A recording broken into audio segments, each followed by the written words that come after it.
everyone, and welcome to today's episode. I am really excited that this is our fifth anniversary week. And so we are doing three podcasts this week, and we are doing it with members of our Goats 365 community. And if you want to learn more about that, you can check out goats365.com.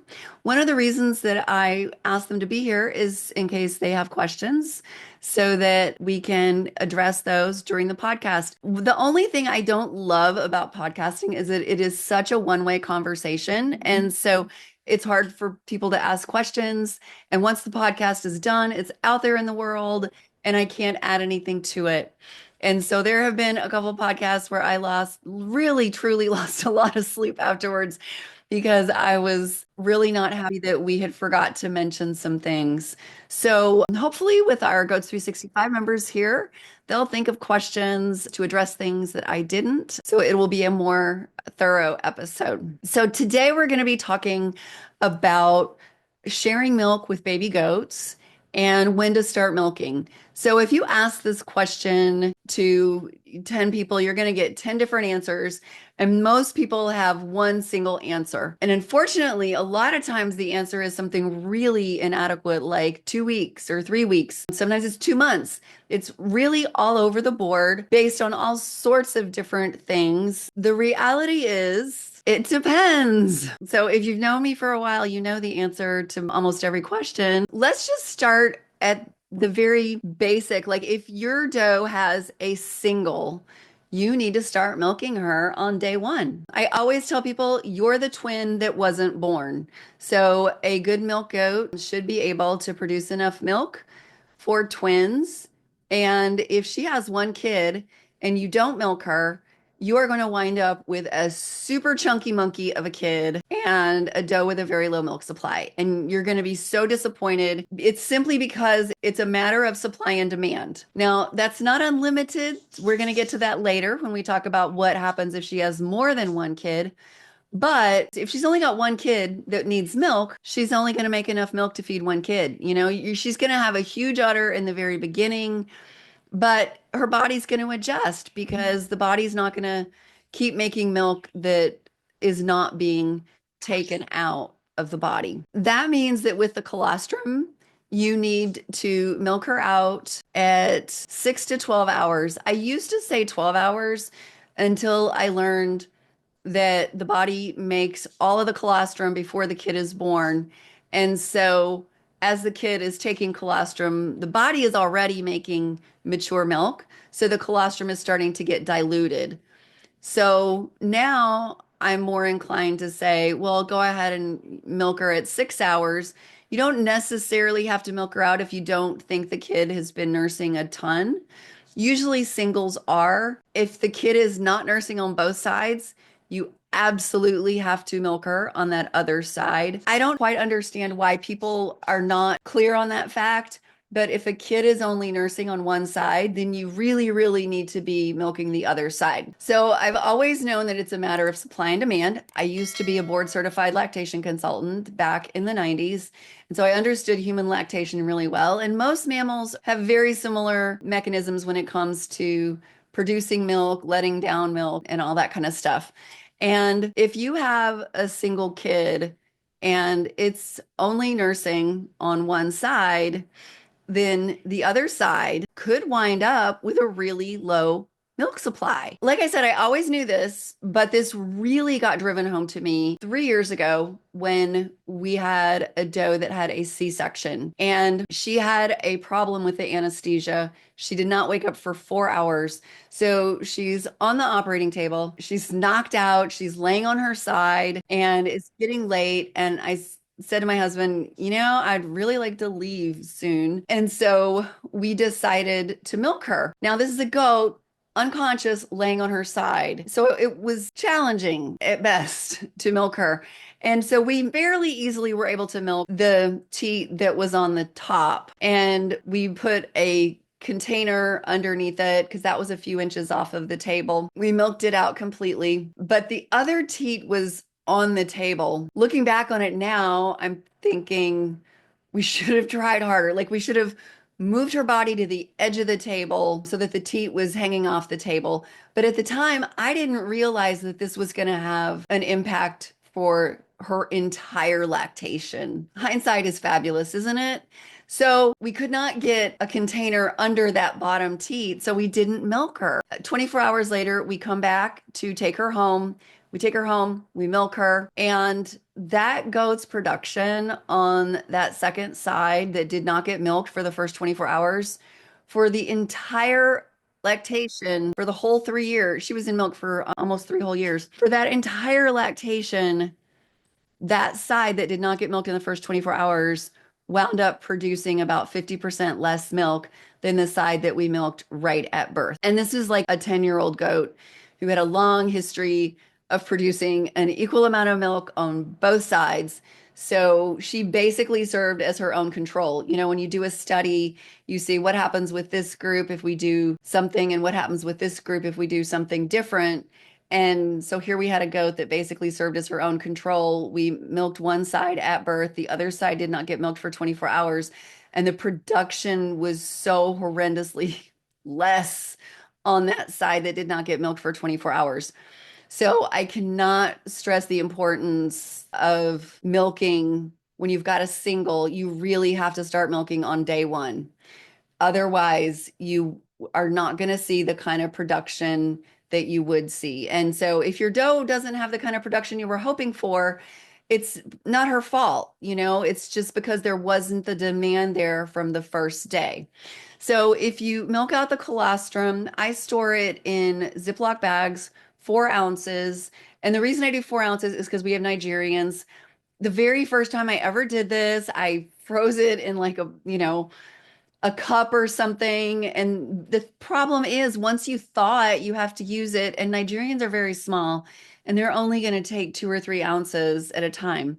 So that's why we freeze it in 4 ounce increments. If you have minis, I would store it in 6 ounce increments. If you have standard goats, I would store it in 8 ounce increments because colostrum is liquid gold and you just don't want to waste it. And then you can milk her every 12 hours every day. You can milk her morning and evening every day. She's got colostrum for about the first 4 days. That's when they consider it mature milk after 4 days. Now, remember what I said earlier, and that is that the colostrum just starts getting diluted by the mature milk. And so that's why you want to put on the bag, I put the name of the goat, I put the date, and then I also put the amount of the milk, and then I put the age of the colostrum. So like 6 hours, 12 hours, 18 hours, 24 hours, 36 hours, however long it was from birth to the time that you milked that colostrum out is what you want to put on that bag. And when I'm feeding a newborn that was just born, you know, within the last hour or two, I want to use the colostrum that was milked as close to birth as possible. Basically, I try to match up the age of the kid with the age of the colostrum. So when the kid is like 12 hours old, I'm giving the kid 12-hour colostrum, 24-hour kid, 24-hour colostrum. Basically, you get the idea. So what happens if she has twins? So of course you want to watch the kids, make sure the kids are nursing equally on both sides. Again, if they have a preference, you want to milk out the side that looks like it has more milk in it. You're not trying to milk her out completely because these are twins or triplets. And so you want to let the kids get as much milk as or as much colostrum as possible. But if it's lopsided, then remember that it's only going to produce to match what is being demanded. And so you definitely want to milk out the side that is not being favored. And also work with the kids and try to get them to nurse on both sides equally. You can try to get the kids to take the colostrum in a bottle, but it's probably not worth it. Most does freshen with a really big, full udder that just fills up their back end. And so they've got more than enough colostrum for even 4 or 5 kids because there's a lot in there. You know, there's easily a quart in there for most does, possibly more. And if you consider the fact that a kid needs 20% of its body weight in the first 24 hours, and then let's say for easy math, a kid weighs 3 pounds, 3 times 16 ounces would be 48 ounces. So the kid weighs 48 ounces, which is almost 10 ounces. So that means a 3 pound kid is going to need about 10 ounces of colostrum in the first 24 hours. Now, remember, she's starting to produce milk as the kids are nursing. So it's usually not a problem to produce enough colostrum for multiple kids. Where it does start to become a challenge is over the course of that first week as the kids start to grow, and definitely by the time the kids are 2 weeks old. Our Nigerian dwarf kids double their weight in the first 2 weeks. So if they double their weight, that means that they're doubling their consumption of milk. And now all of a sudden, and this is where people get into trouble because they think, oh, she's doing a great job feeding quads. After a week or two, one of the kids is starting to fall behind because the mom cannot produce enough for four. So ultimately, for Nigerians, they're going to max out at 32 ounces a day. So that means that a doe would need to produce a gallon to feed four kids. And how did we come up with all these numbers? I love to quote vet textbooks and research and stuff like that, but there is nothing about this in vet textbooks. I have not seen any studies published. So, how did I figure this out? Well, originally, when we got started on our farm, it was me and our two daughters. And then they had the nerve to grow up and go to college and live their own lives. And I was at home with all of these goats and my husband. And so I told my husband he was going to have to learn how to help me if he wanted to continue to have goat cheese and yogurt and all those things that he'd grown to love over the years. So he started helping me. That very next kidding season, I was running across the street in San Francisco at a conference and I tripped on the curb and smashed my knee. And it was swollen up like a football. I had to walk on crutches or use a wheelchair if I was going any distance at all. I basically spent all day laying in bed with my leg up on pillows for weeks. I had bleeding into the bursa and it was awful. That meant my husband had to handle kidding season by himself. Now, previously, his involvement in kidding season meant he might be walking through the barn on his way somewhere and say, hey, how's it going? And I would say, great, she had triplets. And he would say, cool, how many does? Because he knew that the does were what we always wanted since we wanted milkers. And that was pretty much the extent of his knowledge. So all of a sudden, he is totally in charge of everything. I'm laying in bed watching everything on the video monitor. And he comes in, and Rosie had twins. And he said, I don't know if her kids are nursing because he hadn't seen them nurse. And I said, well, just feel their little tummy. It's behind their ribs. It should feel like a little golf ball because that's what everyone had told me for, the whole time I had been raising goats. And I still see people say that. And now I realize how horribly inadequate that is. All that means is that the kid has nursed recently. The kid may not have nursed for 6 hours before that, but if it's nursed recently, then it's going to feel like a little golf ball back there. Anyway, my husband had no idea what that meant or how that was supposed to feel. And he was getting really frustrated and worried because he didn't want these baby goats to die on his watch. And he's an engineer. So, what do engineers do when they need answers? They start collecting data. So, that's what he did. He started weighing the baby goats and then asked me, like, so how much weight are they supposed to gain? I don't know. I've never heard anybody talk about weight gain. This was like 12 years ago. I never heard anybody talk about what baby goats are supposed to gain. So he created spreadsheets and he started tracking the weight gain of every kid that we had. And we realized very quickly that if a doe was nursing more than three kids, somebody was falling behind.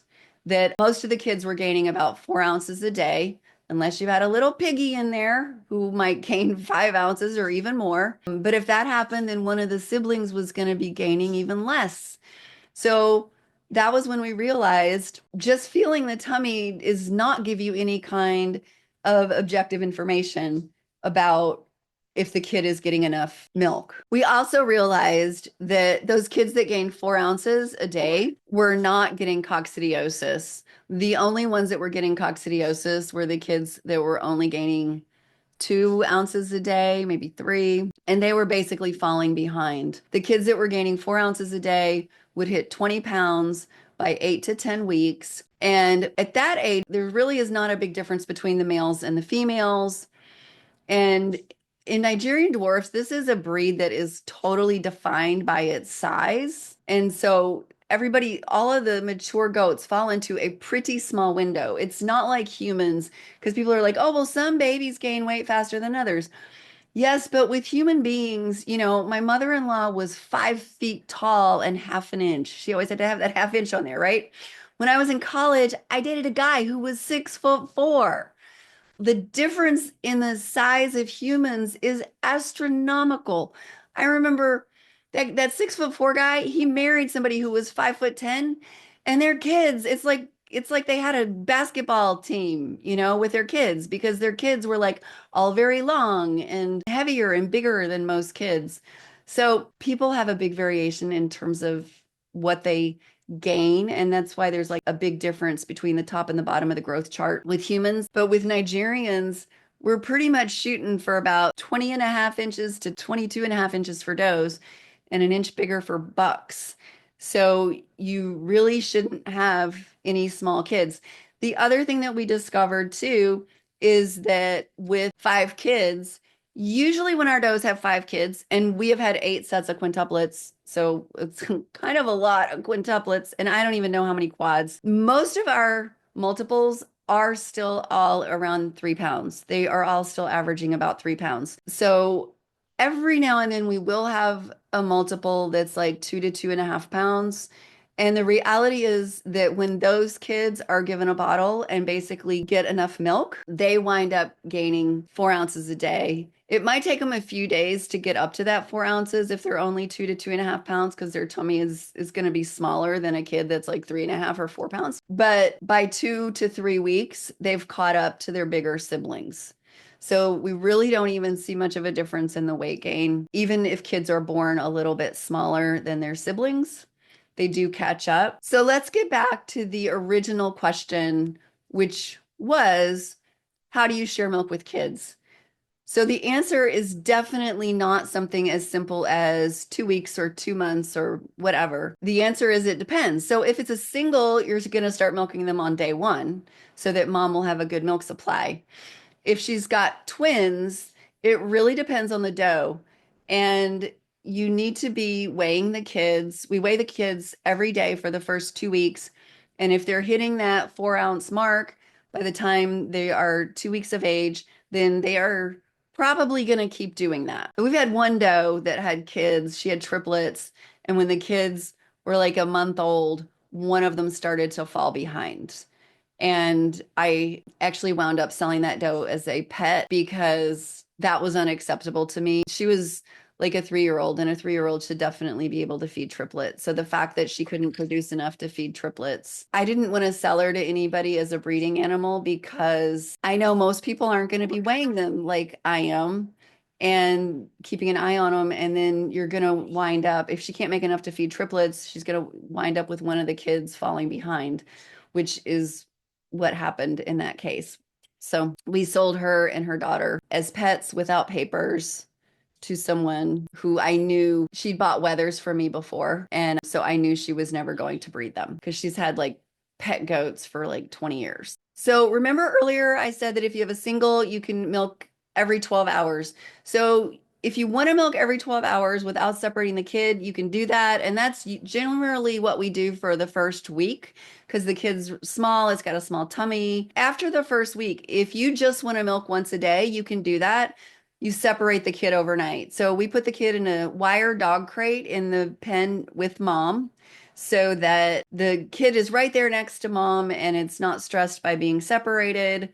And the reason it's a wire dog crate is because if you put a plastic one in there, a lot of does will jump on it and they're going to end up breaking it. So we've just kind of learned the hard way that we don't want to put a plastic dog crate in there because it's a very expensive lesson to learn when mom is jumping on it all the time. It's not meant to have a 60-pound animal standing or laying on top of it. So you put the kid in a dog crate overnight, milk it in the morning. Start with like an 8-hour separation the first night, and then 10 hours, and then 12 hours, and then you can just do 12 hours every night. We have gone back and forth between milking twice a day without separating the kid versus separating the kid overnight and milking in the morning. And pretty much the 24-hour milk yield is always the same. So whatever works for you, if it's easier for you to milk once a day, then separate the kid overnight. If you'd rather milk twice a day, that's totally fine. And you can even like do your own experiment. And if you find that you get more milk from the doe by doing one of those things, then, I would do that if getting more milk is your goal. And when you have a single, you are milking her out completely every time because remember, you're the twin that wasn't born. If that kid had a twin sibling, it would be nursing as much as it possibly could. It would be taking as much milk as it possibly could. So that's who you are. You're the twin that wasn't born. Now, back to the does that have 2 or 3 kids. If those kids are gaining, like if she's got twins and they're gaining 5 or 6 ounces a day and you want to separate them overnight, that's fine. You can totally do that. See what kind of weight gain the kid has when you do that. Probably, if the kid's really young, you're probably not going to be able to do that more than like every other day. But in that situation, you would want to continue to weigh the kids even after they're 2 weeks old to make sure that they're still getting enough milk. One of the things that we also found is that once goats start to get older, they might not do as well. So like you might have a goat that was just this fabulous milker in her prime. She was 3 or 4 years old. She had the fattest triplets in the barn. Now she's 9 years old and she's got a single.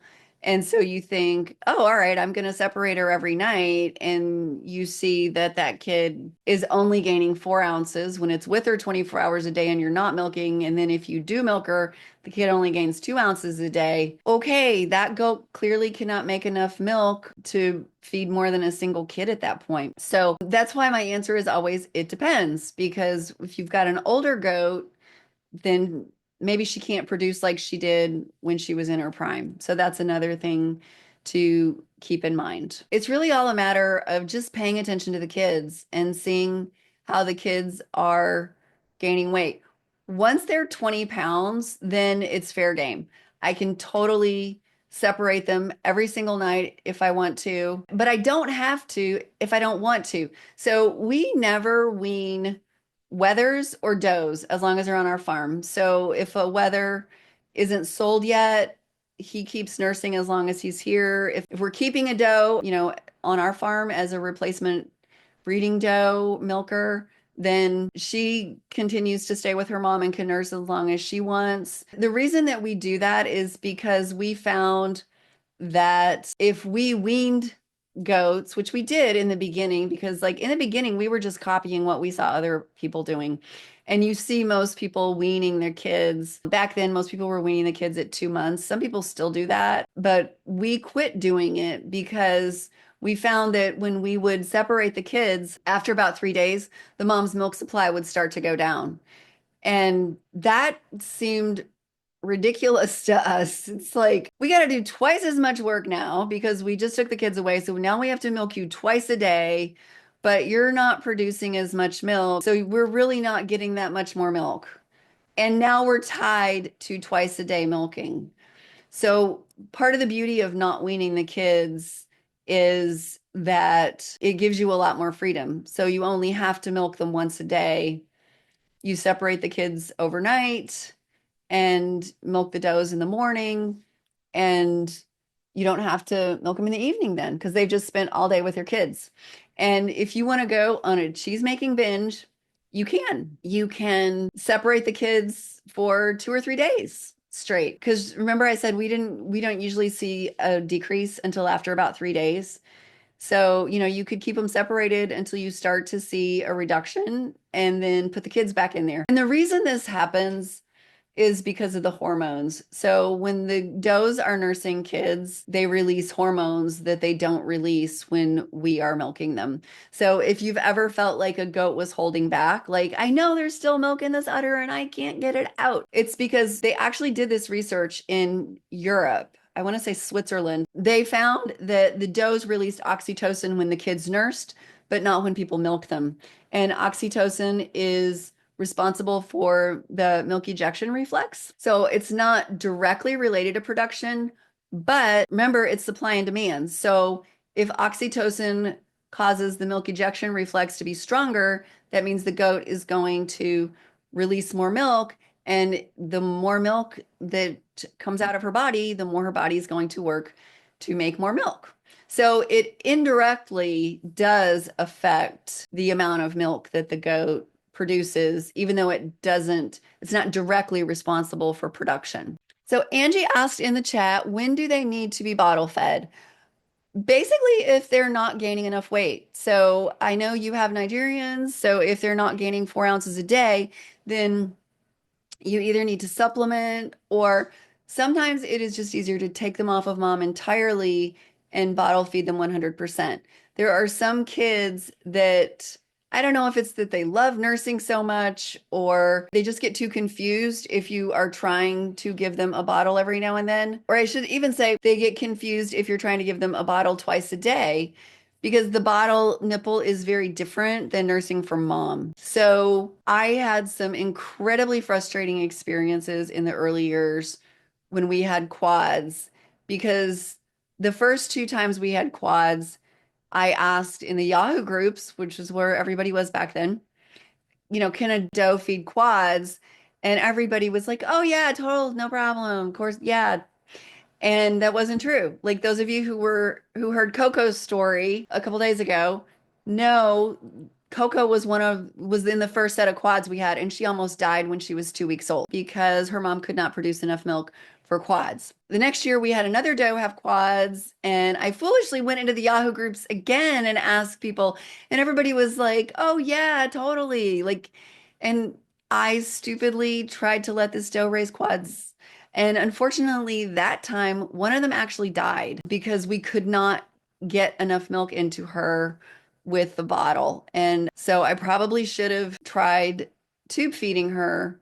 But, again, hindsight is 2020. And I was back when I was brand new. That was like our third kidding season. So that's why now we weigh the kids. If a doe has more than three now, we just bottle feed whatever she has more than three. So if she has quads, we bottle feed one. If she has quintuplets, we bottle feed two. Last year, it was super frustrating. I had a doe give birth to quads, and then I got injured and had to go to the emergency room.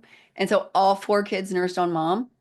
And we were fighting with those kids, like as expected, like they weren't all gaining weight well. And so we were fighting with them like crazy, trying to get somebody to take a bottle. And it's not always, so if you wind up in a situation where a kid needs to be bottle fed, like a doe has quads and you realize that somebody's falling behind, the one falling behind may not be your best bottle baby candidate. Sometimes the biggest one is your best bottle baby candidate because it's a piggy.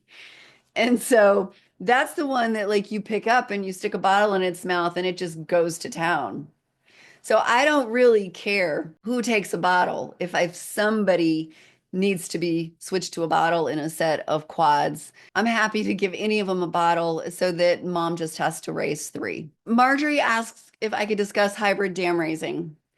I know there are people who say they do that.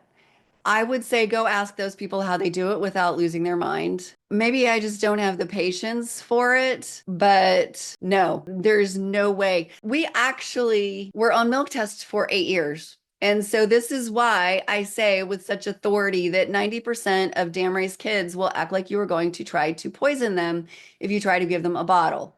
So I really don't know how anybody, I know there are people out there that say, oh, we separate the kids every night and give the babies a bottle in the morning to make them friendly. Well, first of all, you don't need to do that. That is a massive waste of time. So if you've got time to do that, that's lovely. I don't have time to do that. And you don't need to do that to have friendly kids. Kids are friendly if you just spend time with them. So instead of milking a goat, putting it into a bottle, having to wash all of your milking equipment, having to wash all of your bottles, and fight with these kids and get milk all over yourself while you're fighting with the kids to take the bottle, just go out there and sit down and play with the baby goats. So years ago, when we had La Manchas, one of our La Manchas died 2 days after her kids were born, and she had had triplets. And I, at that point, had discovered that a lot of bottle babies are insanely bratty. Some people say they're friendly. I say they're bratty. I'm not a fan of bottle babies. And so to avoid having these bratty La Mancha triplets, I wanted them to be sure they were living with goats so that they knew they were goats and acted like goats. So I put them with another La Mancha and her triplets. So it was this one La Mancha with six babies in there. And 3 times a day, I would go in there to give the three orphans their bottle. And the three Dam Rays kids were climbing all over me the whole time I was sitting there giving the bottles to the other triplets. And they were pulling on my hair and, climbing on me. And nobody, like if I had walked in there and just sat down on the ground and asked a total stranger, tell me which three are bottle fed, you couldn't have done it. They all acted friendly because they all saw me 3 times a day for like 10 or 15 minutes as I was giving the bottle to the three kids that needed the bottle. So there's no reason to put yourself through all of the extra work of milking a goat and feeding that milk to the kids in the bottle. When we were on milk test, we had about 50 or 60 kids. And if you dam raise in your own milk test, you have to separate the kids from the moms for 24 hours once a month. And during that 24 hours, we would try to give the kids a bottle. I have tried to give a bottle to hundreds of dam raised kids, and the vast majority of them would fight tooth and nail. And that's why we quit milk testing 4 years after my daughters left, because it basically, that was how milk test day was just the most exhausting day of the whole month, because in addition to doing the milk test, it also meant that I was going to be out there multiple times a day trying to get all these dam raised kids to take a bottle. And that's also why we actually quit testing any doe that had a kid under 3 weeks of age, because you cannot do a milk test before 4 days, because remember earlier I said that there's colostrum in there, so it's not considered completely mature milk until 5 days. We had a doe who had given birth 5 days before the milk test, and we're like, oh, okay, great. Well, I'm a by the book person. She kidded 5 days ago. We're going to do the milk test today. And so we will be milk testing her. Her twins would not take a bottle for 24 hours. So this is why anybody who tells you they'll take a bottle if they get hungry enough is just crazy. Well, first of all, I can tell you, I have had kids die from starvation because they wouldn't take a bottle when I was newer and didn't know all the things that I learned the hard way, which is why I share this stuff so that other people don't have to learn things the hard way and have kids die, to learn that they will not take a bottle just because they're hungry enough. That was why we quit milk testing, because it was just so exhausting, and we didn't want to do, we just did not want to do that anymore. I would be covered with milk. I would have a towel on me. 90% of the kids, we couldn't get anything into them. Angie asks, should we be freezing all the milk we get for the first 5 days and label the bag with the amount and time it was taken?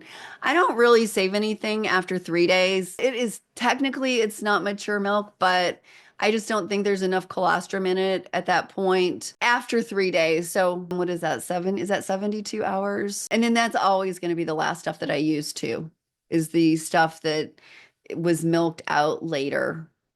And it should be good for at least 5 years. Dr. Van Son said that they've checked the antibodies in it. The research went out 5 years. and that it was still good. So you can continue to use it for up to 5 years. And yes, you label the bag with the name of the doe, the date, the amount, and the age of the colostrum, like how many hours after birth was the colostrum milked out. Yeah, and Marjorie says playing with babies sounds like a much better alternative to fighting with bottles. Yeah, it is. We used to have a lot of interns on our farm, and I will never forget the bartender from France. He spent so much time playing with those babies. They acted like bottle babies, like they were just as annoying as bottle babies because he was out there so much playing with them. So it's totally possible to have very friendly babies without ever giving them a bottle. Angie said, so if the milk was placed in the fridge, when is it too late to freeze? I only freeze the first milking. I was going to give the rest to my human kids. So I don't know if you're asking because you have milk in the fridge now that's like a week old or something, I would definitely not freeze that because they haven't done any research on that. And so basically, we're telling people what to do in the future. And so in the future, when you milk out colostrum, go ahead and put it in the Ziploc bags and freeze it right away. Sean said, if you have a great milker and her milk production goes down because you let her raise a single kid and you did not keep up her production by milking her while she raised her single kid, how long does the production take to come back up, if ever? It doesn't. That's like the goat that I was talking about that had the C-section. Like, we did not milk one side for 24 hours. We wound up milking her for 3 years because she was 10 years old and had a C-section, so she should never be bred again. So we just kept milking her for 3 years. And the side that we did not milk in the first 24 hours had 50% less for the whole lactation. So you cannot make up for not milking them enough early on, unfortunately. You might be able to increase it a little bit, but it's never going to be as productive as it would have been if you had been milking her from the beginning. The other thing about that too is the issue of potential lopsidedness. When we were showing our goats in the early 2000s, nobody else at the shows was dam raising. And people asked us, how can you dam raise and show? Don't the kids ruin the udders? And I said, no. And I thought, oh, we must just have really brilliant baby goats. And the reality was we had just gotten lucky. The first time we had more than 10 does in milk, my daughters started complaining about having too many goats to milk. And so we had a doe that had a single and we didn't start milking her. And when her kid was a week old, she was walking away from me and I glanced down and it looked like she had one teat right in the middle of her udder. I freaked because that is very anatomically incorrect. Like there's supposed to be two teats, one on each side. It's supposed to be symmetrical, not like a balloon with one teat hanging down from the middle. So I go running up to her and I start feeling all around her udder. And I realize that the other teat was flat against her abdomen. So basically, that kid had never nursed on one side, and one side completely dried up. So she just had one teat. That was it. And so we wound up keeping her for another freshening because I wanted to see what happened. I wanted to see like how bad is this going to be in terms of lopsidedness. And it was really bad. Like it was just so awful. And so that was another one of those goats that I wound up selling her to a pet home without papers because I didn't want her to wind up in the hands of some poor little 4-H'er that was going to take her into the show ring and get last place because she was so horribly lopsided. It's super important to keep an eye on them when they've only got a single and make sure that you're keeping both sides equally milked out. Denise said, I heard that kids only absorb the antibodies for the first 24 hours. Is that true? Partially. So kids are born with what they refer to as an open gut. And so they have to get enough colostrum within that first 24 hours. Otherwise, you're just going to be in for a world of sickness and problems with those kids because ruminants, which goats are ruminants, because of the nature of the ruminant placenta, they don't have really great maternal transfer of antibodies through the placenta. So that's why they absolutely have to have colostrum. They need 20% of their body weight in colostrum in the first 24 hours, or they are going to be very sickly if they survive at all. And sometimes people do these dripping wet buckling sales, and the kids may not have gotten enough colostrum before they're sold. So that is something to be aware of. If you are buying a kid that's very, very young, like just within the first couple days, make sure you're buying it from somebody that you trust that they actually got the colostrum in it within that first 24 hours. If you just said, can kids only absorb antibodies for the first 24 hours? No, that is not true at all because there's antibodies in the milk. And that's why kids get lots of mom's milk. They're going to be healthier because they're getting antibodies in the milk forever. But the gut is no longer open and it's too late to try and play catch up. You know, like if the kid did not get colostrum in that first 24 hours, it's too late to try and play catch up to try and get colostrum into them. So it's an oversimplification to say that they only absorb antibodies in the first 24 hours because it's not entirely untrue, but it's also not really true. Like it's more complicated than that. So I hope that makes sense. Well, that's it for today's show. This week, we are celebrating our 5th anniversary of the podcast by bringing you a total of 3 episodes with members of Goats 365. As we enter our 6th year, we are moving back to weekly episodes while also including more case studies and personal stories of goats and the people who love them. Want to join our Goats 365 community? Visit goats365.com to learn more.